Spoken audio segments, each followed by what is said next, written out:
Sam Sander. We are here with Ernie, our 10-and-a-half-year-old red panda. Ernie is getting a vet visit today to make sure that we can get a routine exam, get his vaccines in, and just generally give a good overall health assessment for Ernie here.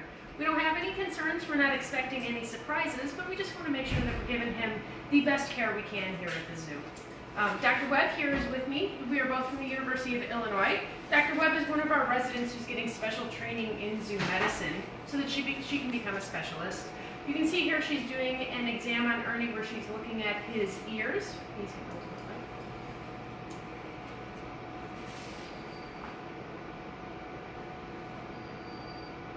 And we're just adjusting some of the anesthesia to make sure that Ernie stays nice and calm and safe during this exam.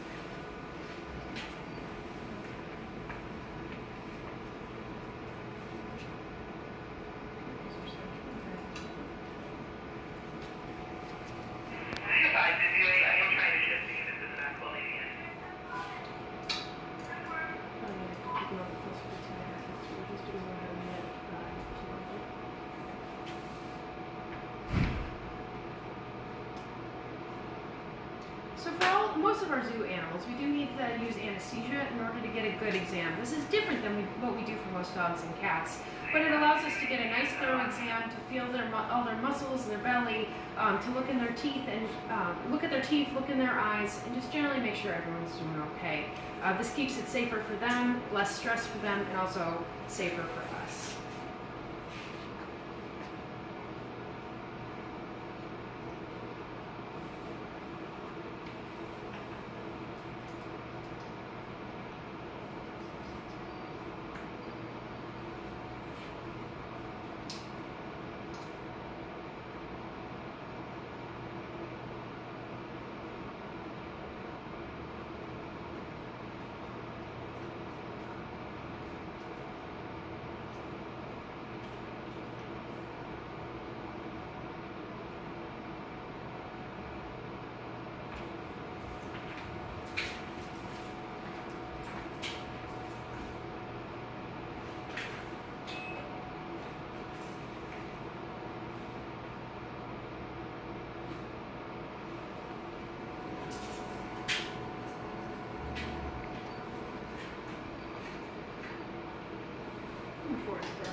Somebody asked if this is one of the cubs.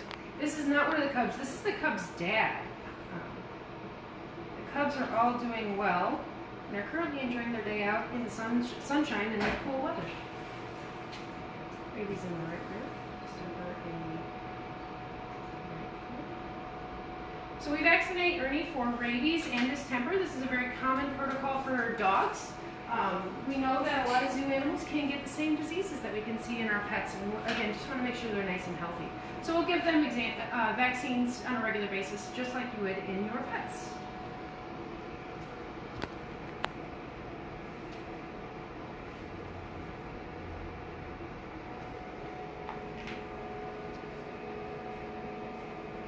As Ernie ages, we want to make sure he doesn't have any signs of arthritis. We know our zoo animals will tend to mask it and try to hide any signs of pain or discomfort, just like they would in the wild. And so we want to make sure we feel all the joints, feel his hips and his knees, his ankles, and we'll work our way up to his elbows and his shoulders, his wrists, just to make sure that there's no signs of any arthritis or discomfort that we might need to address as he ages. Dr. Webb is looking at his teeth to figure out if we need to clean his teeth or if we have any concerns there with his health, as well as just kind of in his oral cavity in general. Somebody was wanting to know what the typical diet for a red panda consists of. Well, the typical diet is going to be a combination of biscuits and bamboo, primarily. So the zoo will get in a regular supply of bamboo to make sure that they can get all that fiber and that good leafy deliciousness that they enjoy. But there's also some biscuits that are made through the zoo community to make sure that they get a nice balanced diet and nutrition. And someone was wanting to know how old Ernie is. Ernie's 10 and a half. So he's not a spring chicken anymore, but he's still got some years left in him.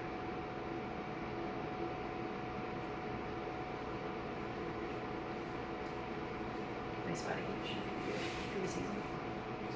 We expect the body condition for some of these animals, so how much kind of weight they're putting on, to fluctuate with the seasons a lot of times. Ernie here's a little bit on the heavier side, which is completely appropriate and very much expected and what we would want for him during these cooler months. We want to make sure he's got plenty of stores so that the cold doesn't bother him as much. It would be a very natural thing for him to do.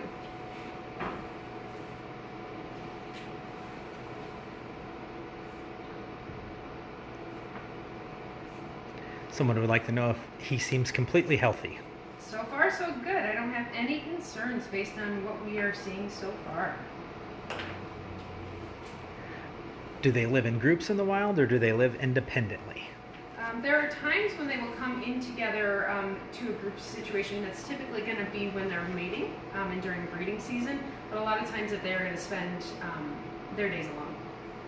So the babies will stay with mom for a little while as well, so that during specific times of their life they will have group behaviors, but a lot of times it's solitary.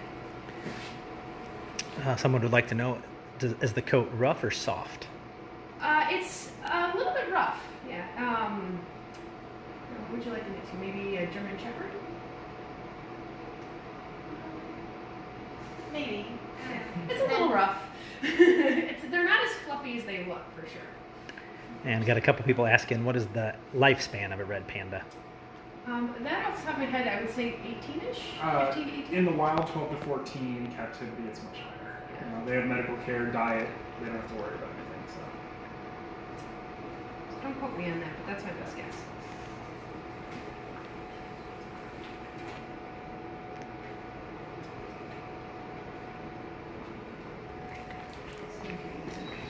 So 100.6 for temperature. The zoo does have a heated table so that we can make sure that all the animals under anesthesia can stay nice and warm. Someone wants to see the teeth. Someone wants to see the teeth. So we've got a little bit of tartar up on these top teeth, but otherwise he kind of looks like a small dog as far as his teeth.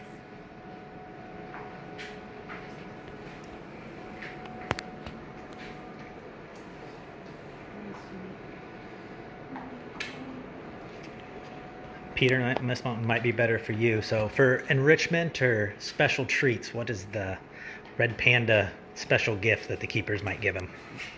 Anything with banana or apples, they really enjoy.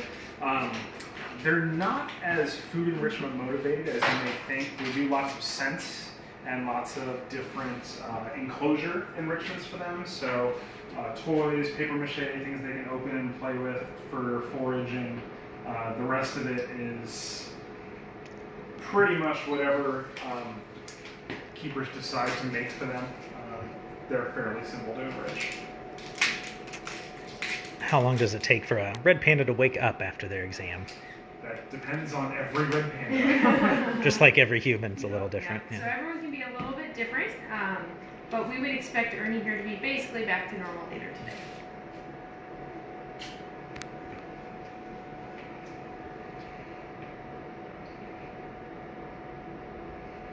Dr. Webb right now is looking for a vein, so we would like to get a blood sample from Ernie.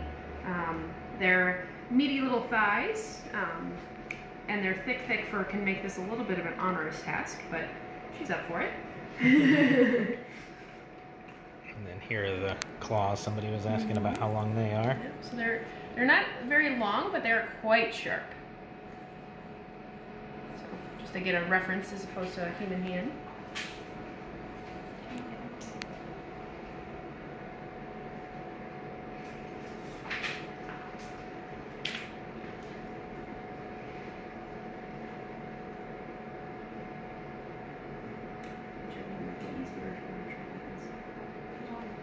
I'm quite fine with you if you find it.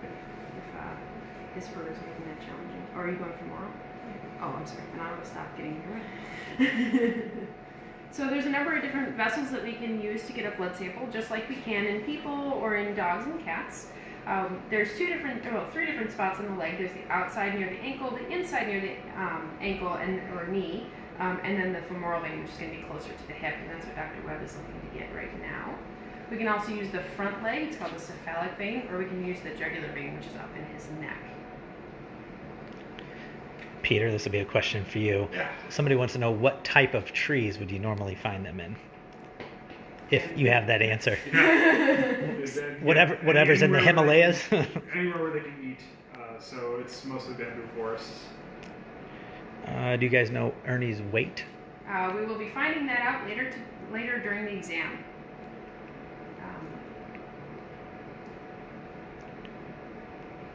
And somebody else wanted to know what other animal exams are planned for today. So we had a langur and some otters that we discussed. We've got some turtles and hedgehogs, some birds, and we're basically all over the map. It's a true zoo day. And when you draw blood in a red panda, if you do, what are you testing for? So part of this is going to be looking at his red blood cells and his white blood cells. It's called a complete blood count. And it gives us an idea of what his blood cells are doing throughout his whole body. Look for any signs of anemia or infection, inflammation, etc. The other test that we tend to do is called a serum chemistry, and it looks at his liver values, his kidney values, his electrolytes. Gives us a better idea of what his organs are doing and how they're functioning.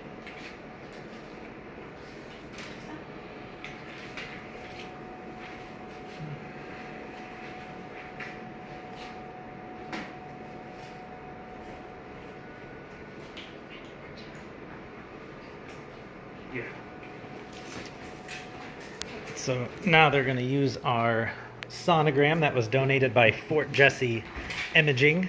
So they are going to get ready to use that. We use it not only just to detect pregnancies, but for regular physical exams as well. So thank you, Fort Jesse Imaging, for the donation. They also got us a new probe, as one of us has stopped working, so they donated a probe to us a couple weeks ago as well.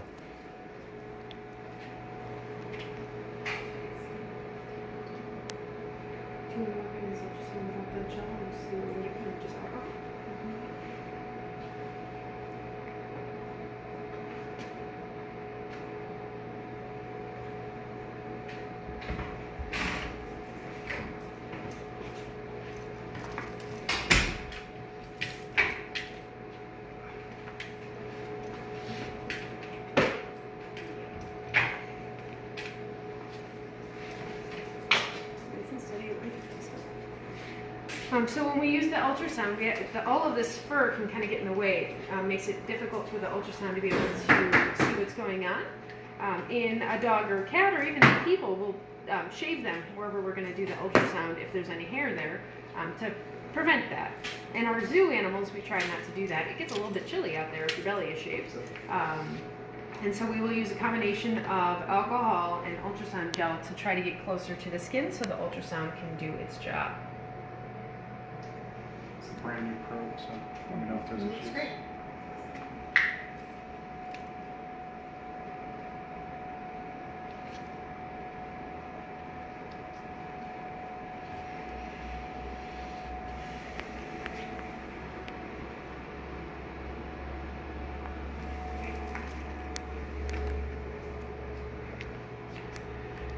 And what will you normally be looking for? So we'll look for the liver and the gallbladder, the stomach, the kidneys, the spleen, the urinary bladder, the intestines. We'll look for lymph nodes or any fluid in the belly. So we do a complete scan to make sure that we know what's going on in there, and that we can see the structure. So we will couple the blood work with what we see on our examination, as well as what we see on the ultrasound, to be able to get that complete assessment of what's going on. So Dr. Webb so far has found liver and gallbladder and stomach. Everything looks nice and healthy and appropriate.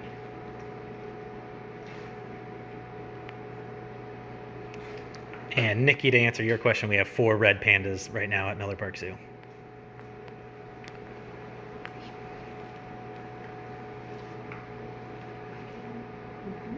Got a kidney coming up on one screen.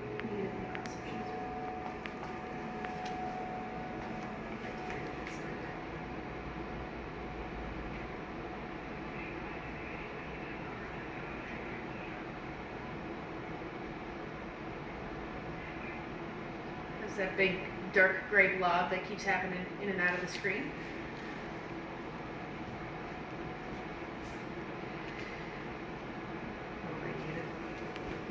Radiated cross section.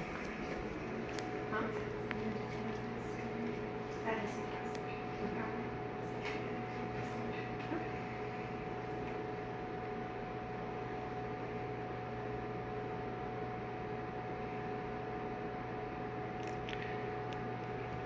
Peter, what are all the red pandas' names?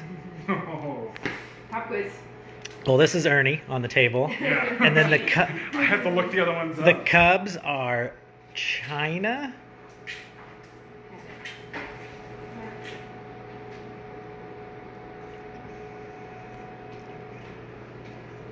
They all have to do with Asia, but I know China's the only one I can think of right now. We affectionately call them 54, 55, and 56. But they do have actual names.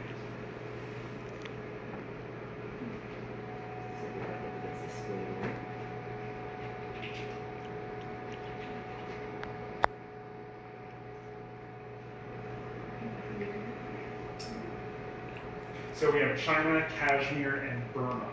So it's China, Kashmir, and Burma are the names. Oh, somebody already answered before we did. Nice work, Ben.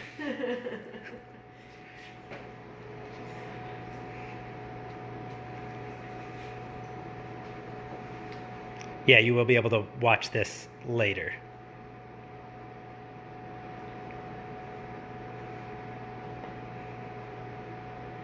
He did pee right before we brought him up to the hospital, so I expect his urinary bladder to be quite small, but we're going to look for it anyway just to see.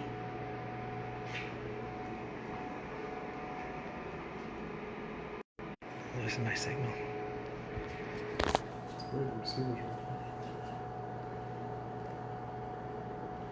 Masala is no longer at the zoo.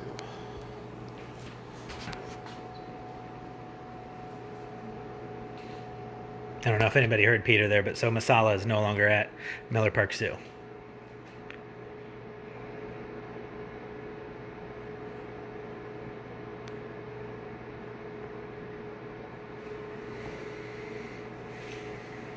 Do you want to take that? Do you want to go ahead and do that against anyone? So what I'm doing is just helping back up Dr. Webb. She did a complete scan with the ultrasound and didn't see anything of concern. So I'm just going to follow up with her as her mentor and just double check everything and make sure that there's no opportunities for us to do anything different with Ernie. Make sure that there's no opportunities for her to continue with her learning and skill as well. Just sneak over here for a second. Excuse me.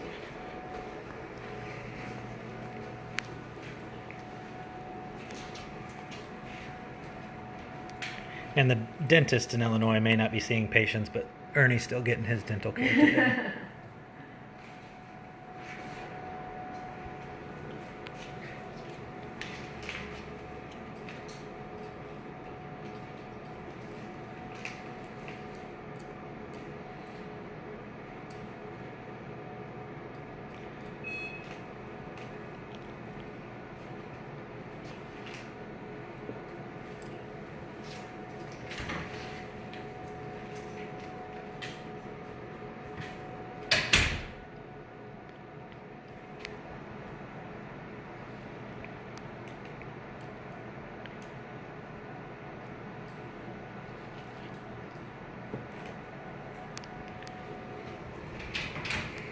Somebody wanted to know how long you've been doing exotics and or zoo veterinary work. That seems like a personal question. How young do I look? So I graduated from the University of Illinois Veterinary School in 2010, and I have been pursuing a career in zoo medicine ever since. I did a residency at the National Zoo in DC, and then worked at the Maryland Zoo in Baltimore before coming back to the University of Illinois to teach and work here. So that's been I've been at this ever since I graduated.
And anybody can answer this one, but they were wanting to know, how often are animals examined?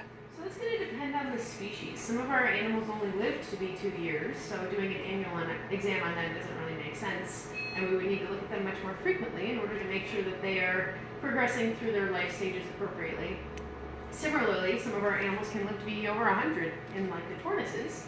And so we need to, doing an exam every 3 months on them wouldn't make as much sense either, right? So we look at each species, their life history, their risk of disease, as well as the risk during the exam. Every anesthesia we do, we know it poses a risk to the animal just like it does in humans or in pets.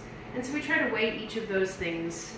So we will at least get a visual exam and talk about every animal at the zoo at least once a year. How often we actually get to do hands-on exams will depend a lot on their life stage, their risk, and the value of that exam. Does anybody have a guess or comment on the average litter size for a red panda? Usually 2, I believe. Yeah. The fact that we had 3 this year was a welcome surprise. Yep.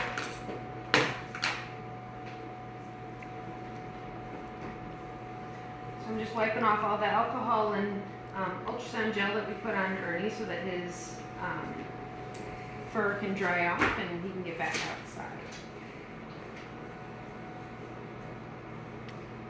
Do you want him to stay on his back or do you want him on the side? You can go on his right side. On his right side. So away from you. Right side.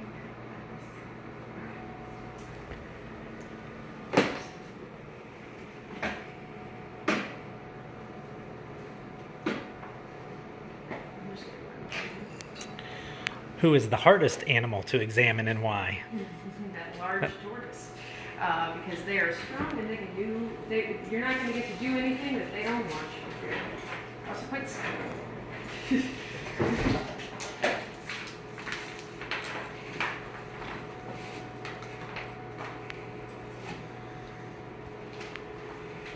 Got a cockleburr in his tail.